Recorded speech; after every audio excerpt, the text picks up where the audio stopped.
तो स्टूडेंट्स अपने जो प्रीवियस लेक्चर था वो प्रीवियस लेक्चर कंप्लीट किया था। लॉ ऑफ केमिकल कम्बिनेशन के जो 2 लॉ थे वो 2 लॉ अपने कंप्लीट कर लिए, उन पर बेस्ड कुछ एक न्यूमेरिकल्स भी अपने देखे। यहाँ पर अपने जो लॉ ऑफ केमिकल कम्बिनेशन का 3rd लॉ आज अपने स्टार्ट कर रहे हैं। वो 3rd लॉ अपने पास कौन सा है? Law of multiple proportion.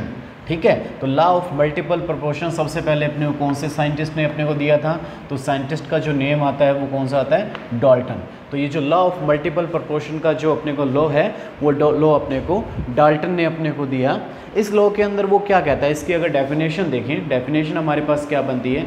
If 2 elements combine to form 2 or more compounds, the weight of one of the elements which combine with a fixed weight of the other in these compounds bear a simple whole number ratio by weight। ठीक है, तो ये जो Dalton का जो अपने पास ये law है, इस लॉ के अकॉर्डिंग अपने पास यहाँ पर इसकी ये डेफिनेशन हमारे सामने आती है। ठीक है, तो ये हमारे पास ये लॉ की क्या आ गई, हमारे पास डेफिनेशन आ गई। इस लॉ का मीनिंग क्या है कि हमारे पास अगर 2 एलिमेंट्स आपस में कंबाइन होकर मोर देन 2 अगर कंपाउंड्स की फॉर्मेशन करते हैं तो वो जो कंपाउंड बनेंगे उन कंपाउंड में अगर उनके मास का अगर रेशियो देखा जाए तो वो मास का जो रेशियो है अपने पास वो कह रहा है कि इनका जो रेशियो है वो मास का रेशियो होल नंबर रेशियो के अंदर वो आता है। ठीक है, इस चीज़ को समझने के लिए अपने यहाँ पर एग्जांपल लेते हैं। वो एग्जांपल हमारे पास क्या है, जैसे मैंने यहाँ पर कहा कि नाइट्रोजन के डिफरेंट टाइप की अगर ऑक्साइड की अगर मैं बात करूँ, different types of oxide nitrogen के देखे जाएँ तो यहाँ पर 2 एलिमेंट्स कौन कौन से हो गए? नाइट्रोजन हो गया और दूसरा कौन सा हो गया? ऑक्सीजन एलिमेंट्स हो गया। ये मिलकर डिफरेंट टाइप के ऑक्साइड की फॉर्मेशन कर रहे हैं। For example N2O, NO, N2O3, N2O4 और N2O5। तो डिफरेंट टाइप के नाइट्रोजन के ऑक्साइड बन गए। Nitrous oxide, nitric oxide, die nitrogen try oxide, die nitrogen tetra oxide और डाई नाइट्रोजन पेंटा ऑक्साइड। तो ये डिफरेंट टाइप के अपने नाइट्रोजन के 5 टाइप के ऑक्साइड्स की अपने फॉर्मेशन कर दी। यहाँ पर नाइट्रोजन और ऑक्सीजन के मास का अगर रेशियो देखा जाए तो यहाँ पर नाइट्रोजन और ऑक्सीजन के जो मास का रेशियो हमारे जो सामने आएगा वो क्या आएगा? जैसे फॉर एग्जांपल नाइट्रोजन के 1 एटम का जो मास होता है 14, तो ये कितना आ गया? 28 रेशो कितना आ गया? 16। अब 28:16 का जो सिंपल रेशो बनेगा वो कितना बनेगा हमारे पास? 4:8। अपने इसको कह सकते हैं कि ये जो रेशो हमारे पास बना 7:4, इसका सिंपलेस्ट रेशो हो गया। इस तरह से ये रेशो अपने पास कितना बन रहा है? 14:16। तो इसका जो सिंपल रेशो हमारे पास क्या आ गया? 7:8 आ गया। यहाँ पर इसका जो रेशो आ जाएगा 20:48। तो इसका जो रेशो आ जाएगा सिंपल रेशो 7:12। ठीक है, फिर इसका जो रेशो है 28:64 और इसका जो सिंपल रेशो में अगर कन्वर्ट करेंगे तो 7:16। नेक्स्ट अपने पास आ रहा है, इसका जो रेशो बन रहा है 20:80 और इसका सिंपल रेशो हमारे पास कितना आ रहा है? 7:20। ठीक है, तो ये जो नाइट्रोजन के जो डिफरेंट टाइप के आपने ऑक्साइड की फॉर्मेशन की, ये डिफरेंट टाइप के ऑक्साइड के अंदर अपने देख सकते हैं the ratio between the weight of oxygen in all the above listed oxide which combine with 14 parts by weight of nitrogen atom. तो यहाँ पर जो ये जो एलिमेंट्स है वो एलिमेंट्स जो अटैचमेंट इनका जो हो रहा है वो अपने अटैचमेंट इसका अपने यहाँ पर देख सकते हैं। तो इस अटैचमेंट के अंदर हम देखते हैं कि जो ऑक्सीजन नाइट्रोजन के साथ जब अटैच हो रहा है तो ऑक्सीजन का नाइट्रोजन के साथ अटैचमेंट में देखें कि यहाँ ऑक्सीजन का जो रेशियो है वो रेशियो मल्टीपली क्या होता जा रहा है? इंक्रीज होता जा रहा है। यही अपने पास क्या लॉ ऑफ मल्टीपल प्रोपोर्शन का जो लॉ है कि किसी एक एलिमेंट के साथ जब दूसरा एलिमेंट अटैच होता है तो उसका जो रेशियो है बाय मास रेशियो अगर अपने बात करें वो मल्टीपली क्या होता रहता है? इंक्रीज होता है। वो मल्टीपल इंक्रीज कैसे होता है? एक वोल नंबर में वो इंक्रीज होता है। ठीक है, तो ये हमारे पास लॉ ऑफ मल्टीपल प्रोपोर्शन का हमारे पास लॉ हो जाता है। इसी तरह से अब मैं बात करें कि कार्बन और ऑक्सीजन की बात करें, एक सेकंड एग्जांपल लेता हूँ कि कार्बन और ऑक्सीजन मिलकर 2 टाइप के ऑक्साइड बनाते हैं, कार्बन मोनोऑक्साइड और सेकंड ऑक्साइड हमारे पास कौन सा हो जाता है? Carbon dioxide. तो यहाँ पर कार्बन का मास कितना होता है हमारे पास? 12 रेशो अपने कितना लिख सकते हैं इसको? 16 और ये कितना हो गया? 12:32। ठीक है, तो ये हमारे पास आ गया। इसका सिंपल रेशियो अगर देखें तो 6 3:4 बन गया, और इसका जो सिंपल रेशियो अपने पास कितना बन जाएगा 3:8। तो यहाँ पर कह सकते हैं कि जब कार्बन के साथ में जब ऑक्सीजन का जो अटैचमेंट हो रहा है, तो कार्बन के साथ ऑक्सीजन के अटैचमेंट में कार्बन के 12 पार्ट के साथ, ये कार्बन का कितना मास है बाय मास 12 मास के साथ, ठीक है, ऑक्सीजन के मॉलिक्यूल्स मल्टीपली क्या होते जा रहे हैं, इंक्रीज होते जा रहे हैं 16 और 32। तो ये जो अपने पास कह रहा है कि मल्टीपल जो अपने पास इंक्रीमेंट आपने को देखने को मिल रहा है, एक वोल नंबर मल्टीपल आपके पास इंक्रीमेंट इसके अंदर देखने को मिल रहा है। ये जो लॉ है वो कौन सा है, लॉ ऑफ मल्टीपल प्रपोर्शन का लॉ हमारे पास आ जाता है। ठीक है, ठीक है। तो इसको लॉ ऑफ मल्टीपल प्रोपोर्शन को जो अपने लॉ के है इसको एक्सप्लेन करने के लिए अपने एक न्यूमेरिकल लेकर चल रहे हैं। न्यूमेरिकल अपने पास क्या है यहाँ पर, वो कह रहा है कि ए मेटल फॉर्म्स 2 ऑक्साइड्स, एक मेटल 2 ऑक्साइड फॉर्मेशन कर रहा था। हायर ऑक्साइड्स कंटेन 80% मेटल, जो इसमें से जो हायर ऑक्साइड है उसमें 80% क्या है metal. 0.72 gram of the lower oxide give 0.8 gram of higher oxides when oxidised.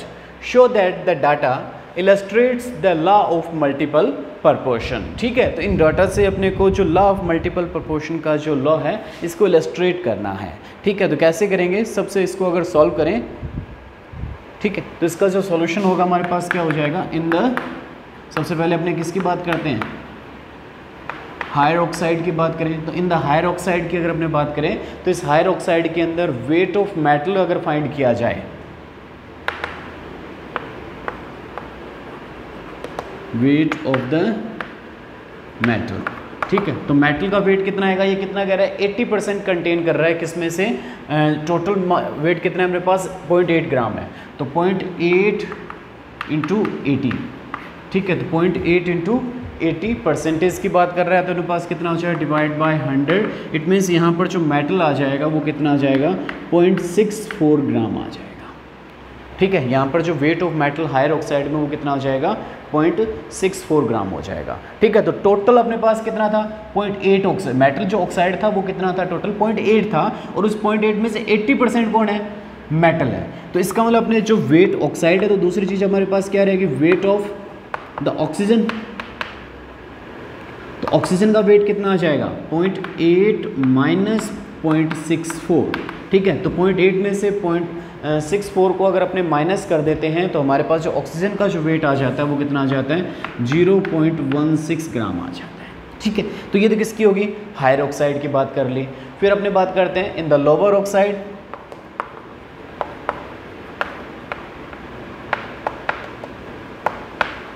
अच्छा, लोअर ऑक्साइड में बात करें कि वो कह रहा है कि जो मेटल है वो मेटल तो सेम है, कितना 80% है, लेकिन जो लोअर ऑक्साइड है, ठीक है, उस लोअर ऑक्साइड में जो मेटल अपने पास 80% ले रहे हैं। 80% का जो मीनिंग हो जाएगा हमारे पास कि जो अपने पास जो मेटल है वो मेटल तो अपने पास कितना हो जाएगा, इसमें लोअर ऑक्साइड में अपने कह सकते हैं कि आप कह सकते हो कि जो वेट ऑफ द मेटल वो तो सेम रह रहा है, कितना है 0.64 ग्राम है।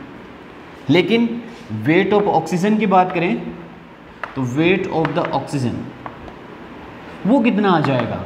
ठीक है, लोअर ऑक्साइड की जो अमाउंट है वो कितनी है 0.72 है, और इसमें से 0.64 को अगर अपने माइनस कर देते हैं तो अपने पास जो इसका जो रिज़ल्ट आएगा वो रिज़ल्ट कितना आ जाएगा हमारे पास 0.08। तो रिज़ल्ट जो आएगा 0.08 ग्राम। अब देख सकते हैं आप यहाँ पर कि जो ऑक्सीजन है, ऑक्सीजन का रेशियो अगर देखा जाए, फर्स्ट में जो ऑक्सीजन आ रही है, फर्स्ट एग्जांपल में जो ऑक्सीजन आ रही है आपके पास कितनी आ रही है अपने पास 0.16 ग्राम आ रही है, और सेकंड में जो ऑक्सीजन आ रही है 0.08 ग्राम आ रही है। ठीक है, तो ये देखें दोनों के अंदर ऑक्सीजन का हमारे सामने जो रेशियो निकल कर आता है, इस रेशियो को अगर अपने सॉल्व करें तो ये जो रेशियो, इसका सिंपल रेशियो हमारे पास क्या आ जाएगा 2:1। तो आप देखते हो मल्टीपल इंक्रीज हो रहा है, पहले में अगर रेशियो 2 है तो सेकंड में इसका रेशियो क्या आ रहा है 1, तो मल्टीपल इंक्रीज इसका रेशियो अपने को देखने को मिल रहा है बाय मास। ठीक है, तो ये हमारा जो क्वेश्चन था लॉ ऑफ मल्टीपल प्रोपोर्शन का जो लॉ को क्या कर रहा है इलस्ट्रेट कर रहा है। हमारे पास जो रिजल्ट है वो मल्टीपल रेशियो के अंदर आपके पास रिजल्ट इसमें सामने देखने को मिल रहा है।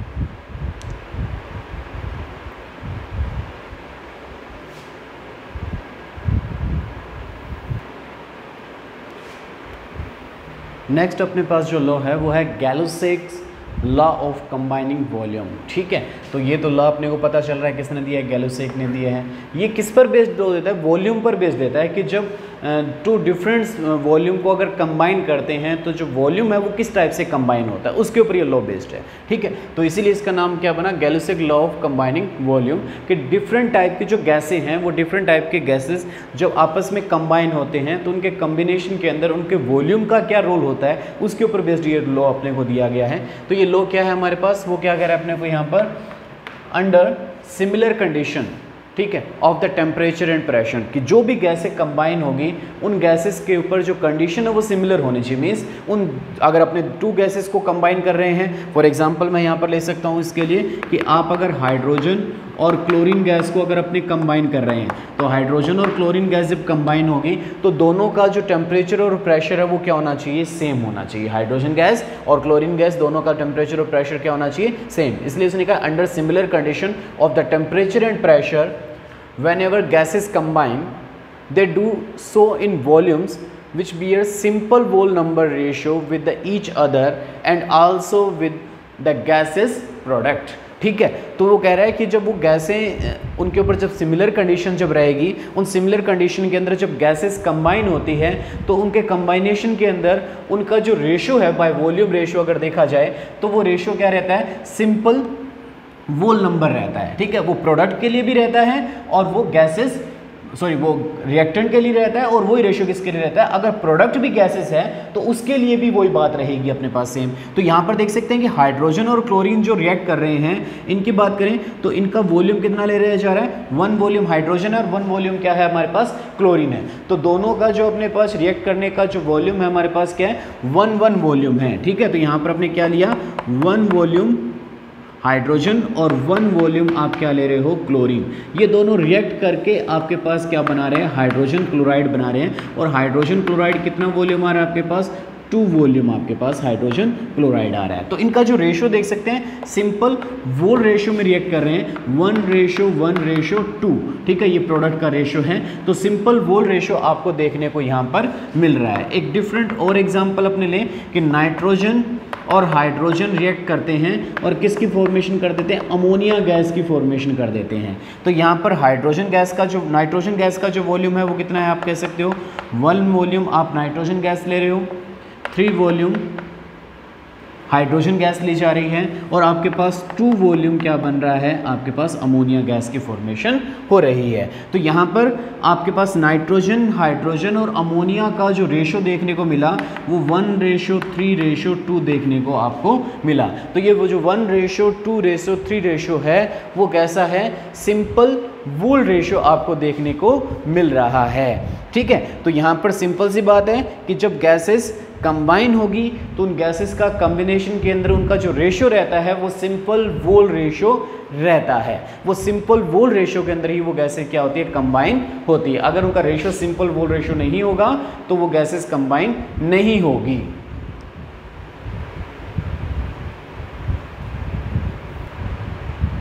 तो यहाँ पर अपने पास एक क्वेश्चन है, वो क्वेश्चन क्या है, 10 ml of hydrogen combine with 5 ml of oxygen to yield water. When 200 ml of hydrogen at NTP are passed over heated copper oxide, the latter loses 0.144 gram of its mass. Do these results agree with law of constant composition?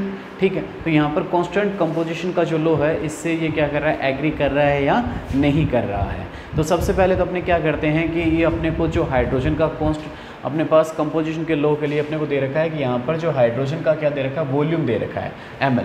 तो सबसे पहले तो volume से mass find करते हैं। तो अपने पास mass of 10 ml hydrogen at NDP means normal temperature pressure 2 gram divide by 22400 ml। ठीक है, ये एवोगाड्रो हाइपोथेसिस से ये रिजल्ट अपने सामने आएगा, किस तरह से ये वैल्यू अपने लिखी है। तो अपने जो नेक्स्ट जो लॉ बचा हुआ है एवोगाड्रो हाइपोथेसिस, उससे अपने इसको क्लियर करेंगे ये वैल्यू कहाँ से आएगी। इनटू 110 तो आपके पास हाइड्रोजन का जो मास आ गया वो कितना आ गया, 0.00089 ग्राम। सेम थिंग 5 ml ऑक्सीजन का मास एनटीपी पर फाइंड कर लिया, तो वो हमारे पास आ गया 0.00714 ग्राम। तो दोनों के मास आ गए। अब इन दोनों के मास से अगर अपने रेशो देखा जाए तो हमारे पास रेशो क्या आ जाएगा, इसका ratio of the masses of hydrogen and oxygen is 1:8। तो यहाँ पर हाइड्रोजन और ऑक्सीजन आपके पास किस रेशो में कंबाइन होते हैं, 1:8 में। आपको पता है कि वाटर का जो फॉर्मूला है, उस वाटर के फॉर्मूले में हाइड्रोजन और ऑक्सीजन 1:8 में कंबाइन होते हैं, और यही अपने यहाँ पर प्रैक्टिकली भी इसमें प्रूफ कर रहे हैं। अच्छा, अब इसमें ये तो हो गया फर्स्ट केस। सेकंड केस क्या दे रहा है अपने को, सेकंड केस दे रहा है when 200 ml of hydrogen at NTP. तो सेकंड केस की अगर और बात करते हैं तो फर्स्ट केस के अंदर तो अपने यहाँ पर क्लियर कर दिया कि इन दोनों का जो रेशो रहेगा वो रेशो क्या रहेगा, 1:8 रहेगा। अब बात करते हैं सेकंड केस की। ठीक है, सेकंड टाइम जो अपने पास है, सेकंड जो केस आया वो सेकंड केस क्या है, mass of 200 ml of hydrogen at NTP. तो 2 gram divide by 42400 ml into 200 ml। तो यहाँ पर हाइड्रोजन गैस का जो मास आ गया वो कितना आ गया, 0.0178 ग्राम आ गया। ठीक है, फिर ऑक्सीजन का मास करना है, तो losses in mass of copper oxide on heating in the same as that oxygen. तो इन द सेम जो ऑक्सीजन का जो मास आ जाएगा वो कह रहा है सेम रह रहा है, तो अपने पास वो रेशो क्या आया हमारे पास, 0.144 ग्राम। तो ये अपने पास किसका मास आ गया, ऑक्सीजन गैस का मास आ गया। तो यहाँ पर ratio by masses of hydrogen and oxygen अगर फाइंड किया जाए तो हाइड्रोजन गैस का रेशो ये था और ऑक्सीजन गैस का रेशो रहता ये था। इन दोनों को अगर सिंपल रेशो में कन्वर्ट करें तो वो क्या आ जाएगा, 1:8। तो यहाँ पर भी 1:8 आ रहा है और यहाँ पर भी जो रिजल्ट है वो 1:8 आ रहा है। तो दोनों ही कंडीशन में हाइड्रोजन और ऑक्सीजन का जो रेशो है वो कितना आ रहा है, 1:8 आपको देखने को मिल रहा है। Since the ratio in the both cases is the same, these results are in agreement with the law of constant composition. ठीक है, तो दोनों में जो अपने पास रेशो है वो क्या देखने को मिल रहा है, आपको सेम रेशो देखने को मिल रहा है। इट मीन्स ये जो लॉ ऑफ कांस्टेंट कंपोजिशन वाला जो लॉ है उससे क्या कर रहा है, ये एग्री कर रहा है। ठीक है, तो जो नेक्स्ट अपने पास जो वीडियो बनेगा वो नेक्स्ट वीडियो अपने पास अवोगाद्रो हाइपोथेसिस पर आपको वीडियो देखने को मिलेगा। ठीक है, इससे पहले आपकी जो बुक है उस बुक में यहाँ पर इन 4 लॉ पर बेस्ड जितने भी जो क्वेश्चन हैं उन क्वेश्चन को आप सॉल्व करेंगे। ठीक है, अगर वो क्वेश्चन सॉल्व नहीं हो रहे हैं तो आप मेरे से कांटेक्ट करेंगे, नहीं तो उन 4 क्वेश्चन को अपने लॉ को अपने क्वेश्चन को सॉल्व करेंगे। अगर वो क्वेश्चन सॉल्व हो रहे हैं इट मीन्स आपको ये जो लॉ है वो समझ में आ चुके हैं।